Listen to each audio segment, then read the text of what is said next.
बिस्मिल्लाहिर्रहमानिर्रहीम। अस्सलामु अलैकुम नाज़रीन, मैं हूं नाइला भट्टी। आप देख रहे हैं 7 पॉइंट नेटवर्क।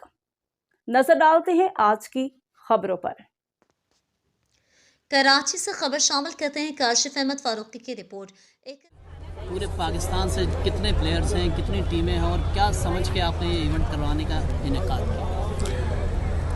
जी, ये आपके इल्म है कि ये प्राइम मिनिस्टर यूथ प्रोग्राम के तहत ये कंपटीशंस है जो हायर एजुकेशन कमीशन का इनिशिएटिव है। उसके तहत ये डिफरेंट स्पोर्ट्स के इवेंट्स हैं और उसमें जो है वो यूनिवर्सिटीज़ से जितना भी टैलेंट है उसको हंट कर रहे हैं ताकि नेशनल लेवल पे और leading to international level Pakistan की रिप्रेजेंटेशन हो सके।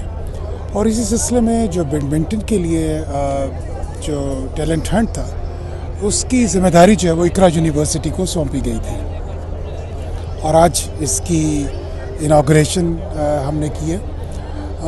इसमें जो है वो तमाम प्रोविंसेस और मेजर सिटीज़ की रिप्रेजेंटेशन है।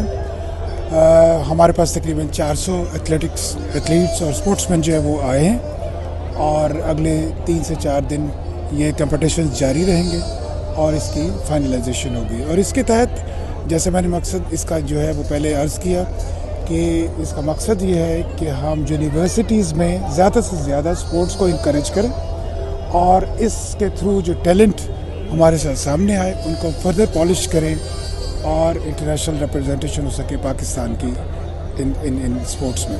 इस बात से एग्री करेंगे आप, क्योंकि माजी में हमारे दौर में, आपके दौर में स्पोर्ट्स खेलों से ही, आपके स्कूल से ही, कॉलेज से ही, यूनिवर्सिटी से ही शुरू हुआ करता था, लेकिन अब इस ड्यूरेशन में जो है ना बहुत बंद होकर रह गया। खेल ही नहीं होते थे, सब ने पढ़ाई पे ज़्यादा तवज्जो दी, इसलिए खेल हमारे पीछे रह गए।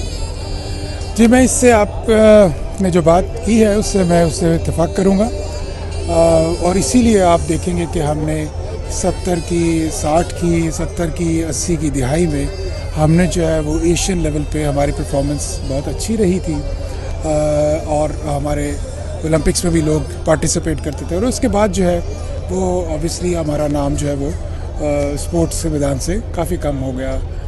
और इस इनिशिएटिव जो अभी दोबारा से जो लिया जा रहा है प्राइम मिनिस्टर यूथ प्रोग्राम के तहत, ये हायर एजुकेशन कमीशन का एक बहुत अच्छा इनिशिएटिव है और इसके लिए प्रोफेसर डॉक्टर मुख्तार को मेरा ख्याल है कि हम ये इस काम का जो सिरा है उनको हम एक्नॉलेज करना चाहिए। उनकी पैट्रनेज से यूनिवर्सिटीज़ को काफ़ी फंडिंग मिल रही है जिसके थ्रू ये स्पोर्ट्स जो है वो इनकरेज हो रही है।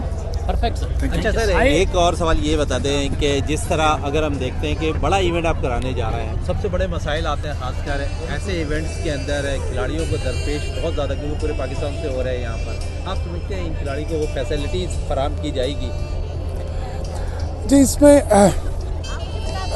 HEC के जो रीजनल ऑफिस है और स्पेशली जो उनका जो स्पोर्ट्स डिवीज़न है वो बहुत क्लोजली कोलैबोरेट करता है तमाम यूनिवर्सिटीज़ के उनके साथ और वो उनकी हत्तल इम्कान कोशिश होती है कि जो लोकल एज वेल एज जो ज़्यादा इम्पोर्टेंट है जो बाहर से स्टेशन से जो स्पोर्ट्समैन आए हैं उनको वो ज़्यादा से ज़्यादा फैसिलिटेट करें। लिमिटेशंस ज़रूर होती हैं लेकिन उनकी मेरा ख्याल है कि काविशों को अप्रिशिएट करना चाहिए कि वो जितने भी आउट स्टेशन से स्पोर्ट्समैन आते हैं उनको वो बेस्ट। बिल्कुल एक बहुत बड़ा इवेंट है, जैसे आपने ओपनिंग सेरेमनी में देखा कि जो है वो बहुत पूरे पाकिस्तान से एथलीट्स जो हैं, प्लेयर्स हमारे पास यहाँ पे मौजूद हैं और हमारा इवेंट भी 27 से 38 तक जो है वो इसका आगाज़ हो रहा है और पूरे पाकिस्तान से टीमें भरपूर मुकाबले करके इस लेवल पे पहुँची हैं। यानी कि पहले ट्रायल्स हुए थे इनके, उसके बाद जो है वो ट्रायल्स के बाद जो है इनकी एक प्रोविंशियल लीग हुई, प्रोविंशियल के बाद अब ये नेशनल लीग हो रही है। यानी पूरे पाकिस्तान से टीमें जो है वो बैडमिंटन यहाँ पे खेलेंगी और जो जीतेगा फिर वो पूरे जो है वो फातह करार पाएगा। तो एक बहुत बड़ा इवेंट है। जैसे आप जानते हैं कि पूरे पाकिस्तान से 20 टीम सेलेक्ट होकर यहाँ पर आई हैं, तो आपस अब देखते हैं कि इसमें कौन सबसे अच्छा जो है वो आगे पहुँचता है। फातह के लिए क्या इनाम रखा गया? फातह के लिए टोटल जो एक इनामी रकम है वो जो है वो 2,25,000 है।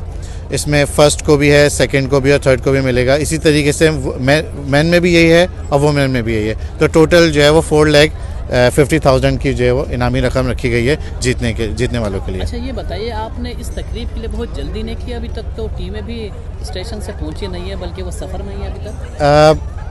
इस इवेंट के लिए काफ़ी अरसे से जो है वो हमने प्लान किया हुआ था और उनको डेट दी हुई थी और टीम्स अपने मुकर्ररा वक्तों पे ही निकली, लेकिन आप जैसे देख रहे हैं कि मौसम की जो हालात हैं उसकी वजह से टीम्स लेट हो गई। जिन टीम्स को 11 बजे सुबह पहुंच जाना था वो अभी तक नहीं पहुंची। तो ये हमारा प्लान ऐसे ही था कि लोग 11 से 12 बजे तक पहुंच जाएंगे, थोड़ा रेस्ट करेंगे, इसीलिए हमने शाम में लेट इवनिंग में रखी ताकि सब पहुंच के और थोड़ा सा रेस्ट करें और उसके बाद जो है वो यहाँ पर फ्रेश होके आएँ। लेकिन आपको पता है कि पंजाब की तरफ से काफ़ी जो है वो स्मॉग की सूरत हाल है और सिंध में भी कुछ ऐसा है, तो इस वजह से टीमें थोड़ी सी लेट हुई हैं। अच्छा ये बताइए, आम तौर पे इतना बड़ा इवेंट करवाते हैं तो अकोमोडेशन का बड़ा मसला होता है, उसके लिए आप लोगों ने क्या इंतजाम किए और सहूलियात क्या देने प्लेयर्स? बिल्कुल, अकोमोडेशन हमने बहुत पहले से तैयारी शुरू कर दी थी। इसके लिए मैंने ख़ुद पूरे कराची में घूम घूम के होटल तलाश किए कि जो हमारे बच्चों के लिए फिजिबल हों। ऐसा ना हो कि वो बोलें कि हम कराची आए हैं तो हमें यहाँ ठहरा दिया, स्मेल वाले रूम में ठहरा दिया। लेकिन मैंने बहुत कोशिश करने के बाद जो बेहतर से बेहतर हमें उनकी रिहाइश की सहूलियत वाला होटल था वही मैंने जो है वो किया और वो स्टूडेंट्स वहीं पर रहेंगे, इंशाल्लाह कोई शिकायत नहीं होगी। ठीक है। अब तक के लिए इतना ही। मज़ीद खबरों से बाखबर रहने के लिए देखते रहिए 7 पॉइंट नेटवर्क।